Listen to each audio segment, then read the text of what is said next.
Mic পেলে তো আমরা অনেক কিছু বলে দিই, বাড়ি দিব, গাড়ি দিব, আসলে কেউই কিছু দেয় না।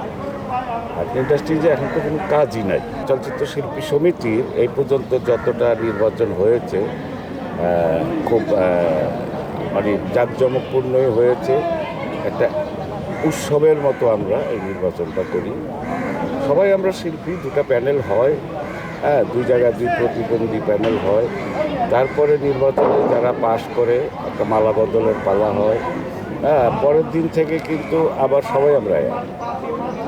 আর প্যানেল তো দুইটা থাকতেই হয়, এর মধ্যে অনেকে স্বতন্ত্র থেকেও দাঁড়ায়।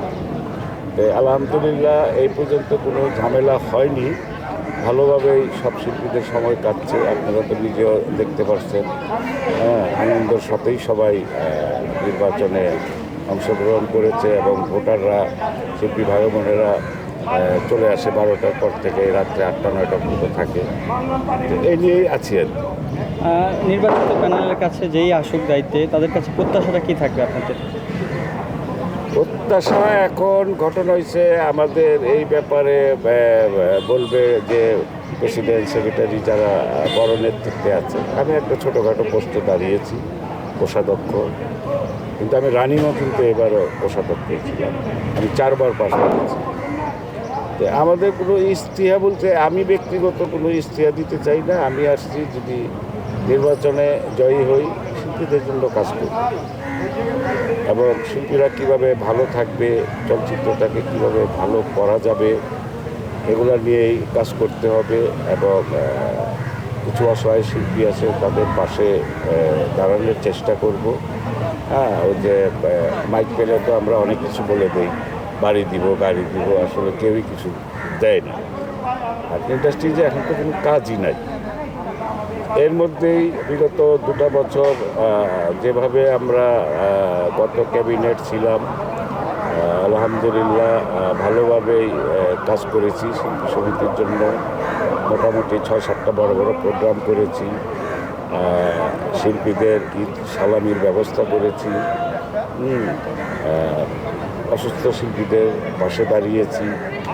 তো এইগুলাই মানে বলা যায় আর কি, কিন্তু বড় কিছু বলতে পারবো না, কারণ এটা বড় কিছু বললে দিতে পারলাম না, পরে দিয়ে একটা বদনাম। নির্বাচন এলেই বড় বড় কথা বলে পরে দিয়ে কিছুই হয় না। মিথ্যা আশ্বাস আমি দিতে চাচ্ছি না। ভাই, একটা সময় ছিল, আমরাও যখন ছোটোবেলা ছিলাম আপনাদের মুভিগুলো, অ্যাকশন মুভিগুলো অনেক দেখতাম। আমরা নিজেরাও ব্যক্তিগতভাবে, আমি যদি আমার কথাই বলি, আমি কিন্তু আপনার সিনেমা অনেক দেখেছি, আপনার অ্যাকশন যেই বিষয়গুলো সেগুলো। এখন কিন্তু যেই বর্তমান প্রেক্ষাপট, সেই প্রেক্ষাপটে কিন্তু বাংলা সিনেমা থেকে মানুষ একদমই সরে এসেছে। আসলে আমরা মাঠে যেটা দেখি, আপনি কি দেখেন জানি না, তবে যেটা বাস্তবতা আমার কাছে মনে হয়, মানুষকে সিনেমামুখী করার জন্য আপনাদের কোনো চিন্তাভাবনা আছে কি না, বা আপনাদের সিনেমা তো আপনাদের সাথে একদম রক্তেই লেগে আছে, আসলে মানুষকে আবার আকৃষ্ট করার জন্য কোনো প্ল্যান আছে কি না, বা সরকারের কিছু করা উচিত কি না, আপনার কি মনে হয়, ইন্ডাস্ট্রির কী করা উচিত বলে আপনার মনে হয়? এটা প্রথম আমি বলবো সরকারের এগিয়ে আসতে হবে এই এফডিসি।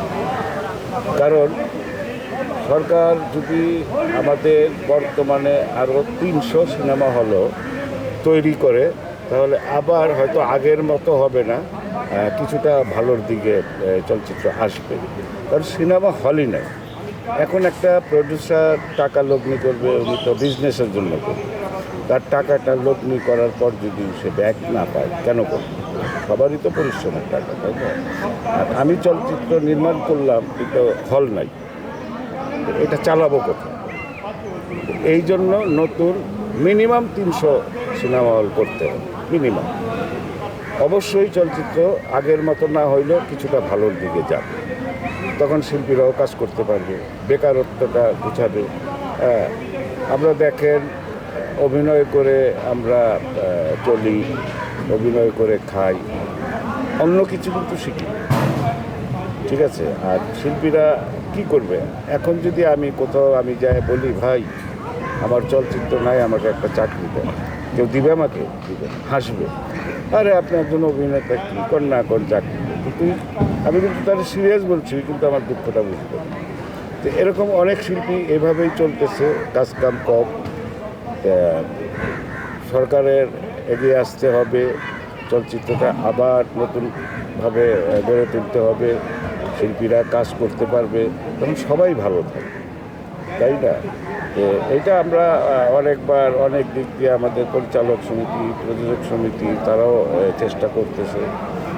এখন সরকারের সাথে তো আর তারা বসবে, তারা যেহেতু বড় বড় সমিতি, আমরা তাদের পিছনে থাকবো শিল্পীরা।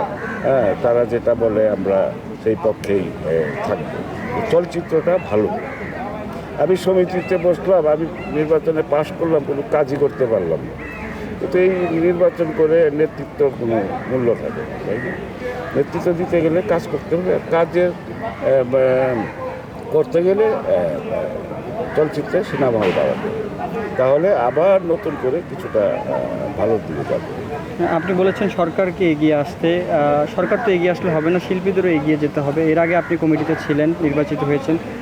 আমরা কিন্তু এখনও দেখি অনেক সদস্যরা আছে যারা নির্বাচিত হয় না বা এফডিসিতে আছে, সদস্য আছে, আর নির্বাচিত সদস্যদের নিয়ে তারা সমালোচনা করে। অনেক সময় তারাও কিন্তু কোনো কাজে এফডিসির আসে না, কিন্তু তারা বাইরে অনেক সমালোচনা করে, কিছু করে না, মানে এই পায় না সেই পায় না। যদি বাংলা ভাষায় বলি, খালি তাদের চাহিদা অনেক এফডিসিতে, কিন্তু আসলে তারা গুণগত কোনো শিল্পীও না, তাদের কোনো ভালো কাজও আমরা দেখিনি। তো আসলে শিল্পী তৈরিতে বা এই বিষয়ে আপনার কোনো কমেন্ট আছে কিনা?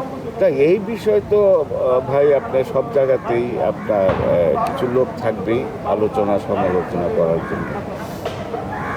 আমাদের এই শিল্পী সমিতি একটা অলাভজনক প্রতিষ্ঠান। এখানে কিন্তু আমরা চাঁদার টাকা দিয়ে সমিতি চালাই। শিল্পী সমিতির প্রতি মাসে কিন্তু একটা মোটা অঙ্কের খরচ আছে, এটাও কিন্তু আমাদের শিল্পীদের চাঁদা দিয়ে চলে। তো এখানে প্রতি মাসে লক্ষ লক্ষ টাকা ইনকাম হচ্ছে, যে এখান থেকে আমরা শিল্পীদের প্রতি মাসে একটা ভাতা দিব, তাও না। এখন অনেক লোক অনেক কথা বলবে, আমরা সবাই যেই আসুক পাশ করে চেষ্টা করে, কিন্তু সব চেষ্টা কিন্তু সম্পূর্ণ হয় না, কিছু চেষ্টা ব্যর্থও হয়ে যায়। কিন্তু আমরা কিন্তু দৌড়াই কাজের জন্য। আপনি দেখেন এখন কিন্তু কোনো কাজ নাই, ঠিক আছে? প্রত্যেক দিন কিন্তু আমি এফডিসি আসি, কারণ আমি জানি কাজ নাই, তারপরে আসতে হয় সমিতির নেতৃত্ব দেওয়ার জন্য। সমিতি কীভাবে চলতেছে, কীভাবে শিল্পীরা চলবে, এটা নিয়েই কিন্তু সারাক্ষণ আমরা থাকি। হ্যাঁ, ক্যাবিনেটের লোকগুলো আস্তে আস্তে ঠিক হয়ে যাবে। সব কিছু আল্লাহর হুকুম না হইলে কিছুই হয় না। আর রিজিক আল্লাহর তরফেতে আসে, যার যেখানে রিজিক আসে সে থাকবে। আর খারাপ ভালো নিয়েই কিন্তু সব জায়গায় মানুষ আছে বা চলতেছে।